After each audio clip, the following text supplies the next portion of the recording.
What is a heart stent and is it really beneficial for your heart health? Well, I'm going to cover that in today's video, so stay tuned and don't go anywhere.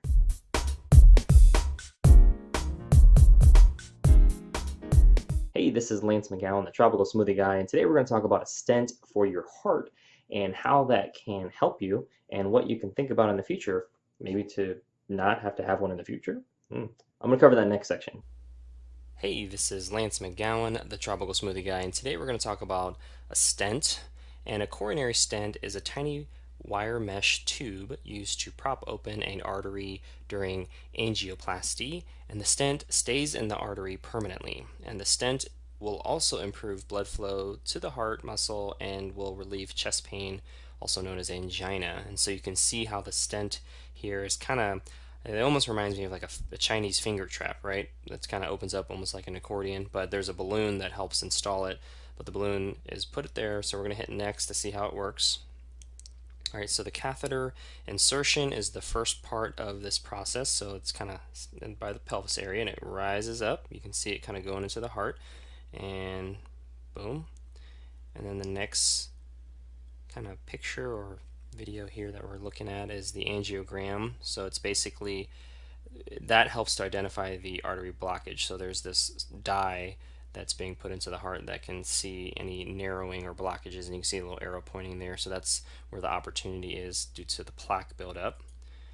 And now we're going to look to see what's happening next. So atherosclerotic plaque reduces blood flow and increases the risk of heart attack. And this is the angioplasty process here. So the plaque has been built up over time with the LDL or bad cholesterol. And then we're going to hit next. So the guide wire left in place from the angiogram is used to position a balloon catheter. So the wire is kind of like the forerunner or the first step to kind of get things in there. And then we're going to see how the balloon is going to come in here. So the balloon is inflated and crushes the plaque within the artery walls. So you can see the plaque still remains, but it's just easier now to kind of get the next stent in there because the walls have been kind of reduced in their narrowness. And then the balloon expands again to press the stent against the inner lining of the artery, and the stent is deployed to keep the arteries open. So we're going to hit next again.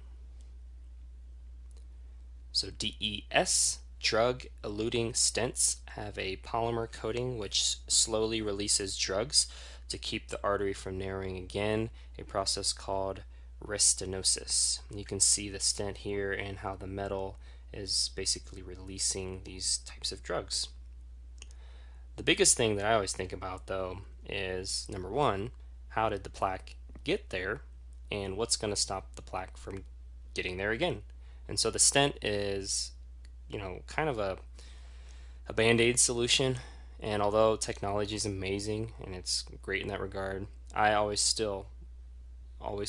ask those questions. How did it get there, and how do we prevent it from getting there again with regards to the plaque buildup? As you can see, a coronary stent or heart stent is a tiny wire mesh tube used to prop open a artery during angioplasty.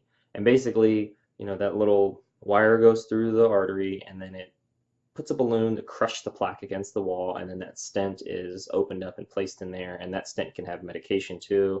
And so, but the thing I always think about is number one, how did the plaque buildup get there? And then number two, what's going to prevent the plaque from building up again so that you don't have to get a second, third, fourth, fifth. I know one of my clients has like 10 plus stents, and I'm like, oh my goodness, like, like how many doctor visits is that? And how much cost is that? That's a lot. And it's just like, well, if we understand how the plaque buildup gets there and we understand how to prevent it, then we're in a lot better position to not have to get future stents. And then any medication that's within the stent is going to be synthetic. And so our liver and kidneys have to process that as well, even if it does work, so I'm not saying that stents don't work. Absolutely, they can work and save lives, but I'm always thinking about that, not just the reactive part out of it, but outside of that bigger picture, root cause and prevention. And when you're able to get to the bottom of that, that's going to be key. And then once you know those things, then it's really going to come down to how much of a change do you want to do in your life, and is it worth sacrificing the hamburgers, the fast foods, the high animal protein percentage as a part of your diet? Is it And for some people, they want to go, more indirect route of like watching documentaries, which is great. Forks Over Knives is one of my top recommendations, as well as Food Matters and Plant Pure Nation. If you haven't watched those, highly recommend watching those, even if it's one a week, so you can kind of let it absorb in. And then after you watch them, I always recommend people watch them once a year, so you can just stay up to date, fresh, and reprioritize stuff because, Thursday happens and, you got kids, you got work commitments, you got all this other stuff. So it's important to kind of keep the most important things, which is your mind, your body, your heart, your spirit, keeping them the most important things so you can continue to do more in life, that improves quality of life, reduces disease risk, helps you get from where you are to where you want to be. And there's tons of education just watching YouTube videos or all my heart, health videos and stuff like that. So you can kind of get a really good idea of what's the best solutions for you and really thinking about things bigger picture. And that's and getting not just one opinion, but second, third, fourth opinions. That's from an MD, that's from a naturopath, that's from a homeopath, that's from somebody like myself who focuses on natural solutions. And so that way you get a lot of great advisors and wise counsel so you can make the best decision for you, not just what somebody tells you to do. And then you can cross-reference and really get that, holistic, in every sense of the word, holistic view of what's the best for your health, not what somebody tells you.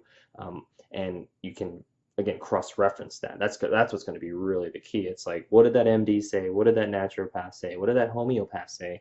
And what did Lance say? Or somebody like me, you don't even have to, but just somebody that's focused on wanting to help you. And that way you become more well-rounded. And yeah, maybe it'll take 4, 5, or 6 hours to go visit or see them all or talk to them, but at least you have that information. And information, knowledge is power. Knowledge is everything, and especially when it comes to these types of decisions for your heart health.